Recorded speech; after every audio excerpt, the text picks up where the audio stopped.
Right, it's Phil Beckwith, the professional painter and decorator, back with you.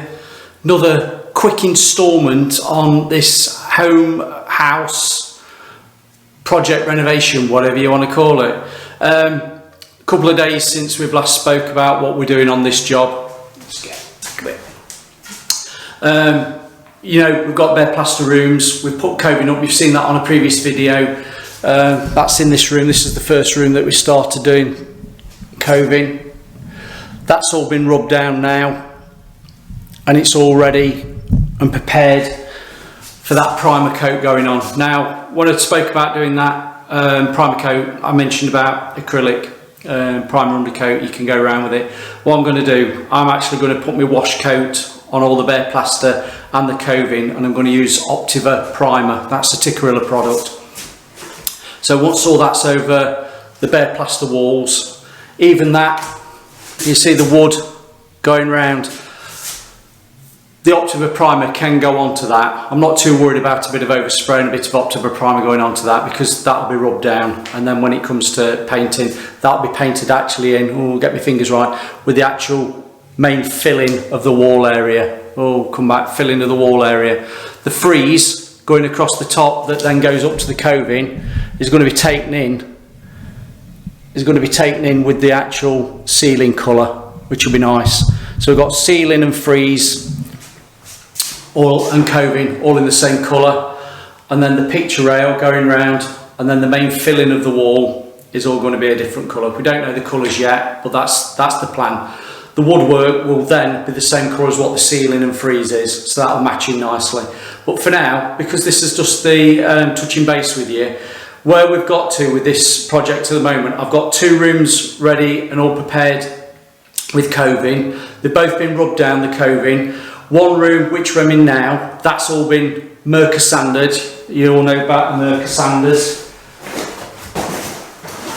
I've got the Laros, I've got the Deros, and I've even got the little hand sandy kit, which is ideal because where you can see underneath the picture rail, where you can't get in with your sander, and particularly into the corners, that little hand kit's really nice because it's not vibrating, you're literally using it by hand. It's a manual sander. That still connects up to the vacuum cleaner. Merca, the expensive vacuum cleaner, shall we call it. So you are picking up the dust as you go around, so that is nearly getting your dustless extraction, which is ideal because what I've done, I've gone around all the angles, top and bottom there, and even round the bottom edge of the coving and the top edge of the coving as well, just to make sure that it's nicely sanded down, ready for that wash coat that I'm going to go on.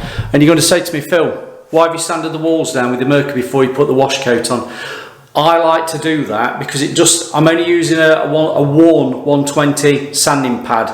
I go over the walls because there's a lot of plasterer's splashback, if that makes sense. You know, when the plasterer's been mixing up and it splashes onto the wall, there's also a lot of dust collected on the wall from where the joiners have been putting joinery work on. So if I can just give a nice light sand over to the wall, it gives a little bit of a fine abrasion to that bare plaster that might be a little bit over polished, but at the same time we're sucking in the dust and any bits and pieces that could be on that wall.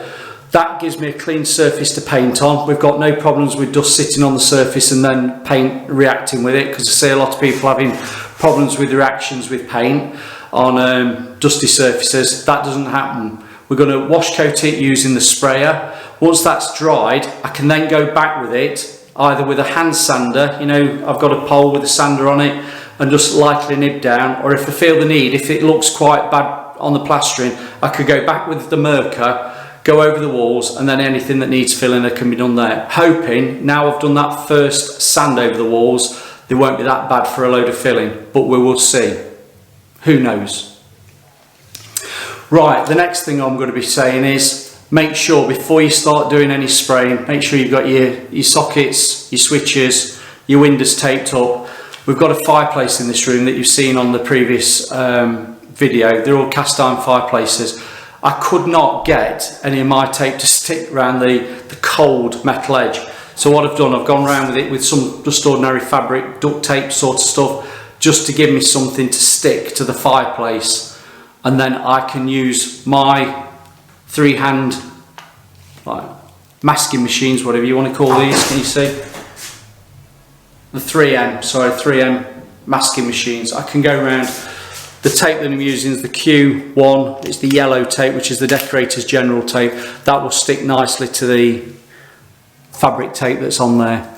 Going around the window, I've used the orangey looking, which is the more delicate tape, just to go around the UPVC. And if I can spin you around to that, you might just be able to see it going around there. Oh, let's bring it just up and down there. And then again, I can use my tape, the yellow tape, which will stick to that, makes it a lot easier. If you get really slick at it and you think, oh, you don't need to put a border of tape on to work to, that doesn't matter.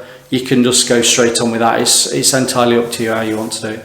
But this room's nearly ready. It's been all dusted, sanded, everything's been done to it. We're all cleaning up. We've got the anti-knocks. Sounds like a vaccine, doesn't it? Anti-knocks. The protective floor sheets on the floor. Let's have a spin you down onto there so you can see that. We're all like that. Bring it back up. So that's all protected. And what I'll do with that, I'll just run some tape around the bottom edge of the skirting. I'll run some tape around that, and then with the other 3M hand masker, I'll just run that around the edge as well, and that's ready for all spraying on the woodwork.